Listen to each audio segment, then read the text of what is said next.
సినీ రంగంలో హీరోయిన్గా తనకంటూ మంచి గుర్తింపు తెచ్చుకుంది. చైల్డ్ ఆర్టిస్టుగా సినిమాల్లోకి ఎంట్రీ ఇచ్చి కథానాయికగా తొలి చిత్రంతోనే క్రేజ్ సొంతం చేసుకుంది. తెలుగు, హిందీ భాషలలో పలు చిత్రాల్లో నటించి మెప్పించింది. కానీ అనుకోని విధంగా వివాదాలతో ఆమె కెరీర్ పడిపోయింది. సినిమా ఇండస్ట్రీలో కొంతమంది తారలు అలా వచ్చి ఇలా వెళ్లిపోతూ ఉంటారు. చేసింది తక్కువ సినిమాలే అయిన గుర్తుండిపోయే సినిమాలు చేసి ఆకట్టుకుంటారు. ఆ తర్వాత చాలా కాలం కనిపించకుండా సడన్గా ఏదో ఫంక్షన్లోనో లేక సోషల్ మీడియాలోనో దర్శనమిస్తూ ఉంటారు.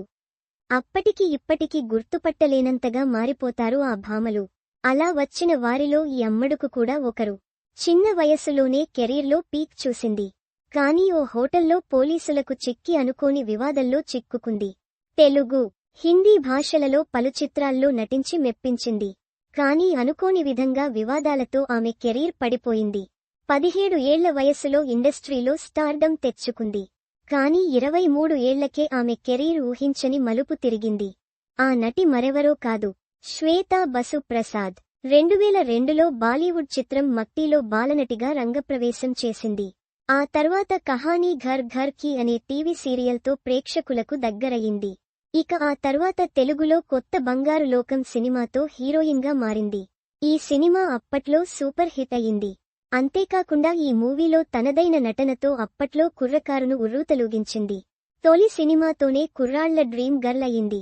ఆ తర్వాత 1-2 సినిమాలు చేసింది. స్టార్ హీరోయిన్ అవుతుందని అంతా అనుకునేలాగా వ్యభిచారం కేసులో చిక్కుకుంది. దాని నుంచి బయటకు వచ్చింది. తన తప్పులేకున్నా తనకు ఆ కేసులో ఇరికించారని తెలిపింది. ఆ తర్వాత పెళ్లి చేసుకున్నప్పటికీ ఆ బంధం నిలబడలేదు. 2018లో ఓ వ్యక్తిని రహస్యంగా పెళ్లి చేసుకుంది శ్వేత. కానీ వీరి బంధం 9 నెలలకే ముగిసింది.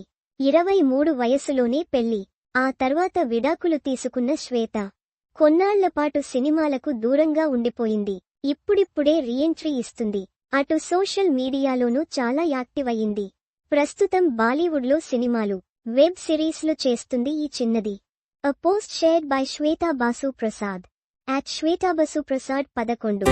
మరిన్ని సినిమా వార్తల కోసం ఇక్కడ క్లిక్ చేయండి.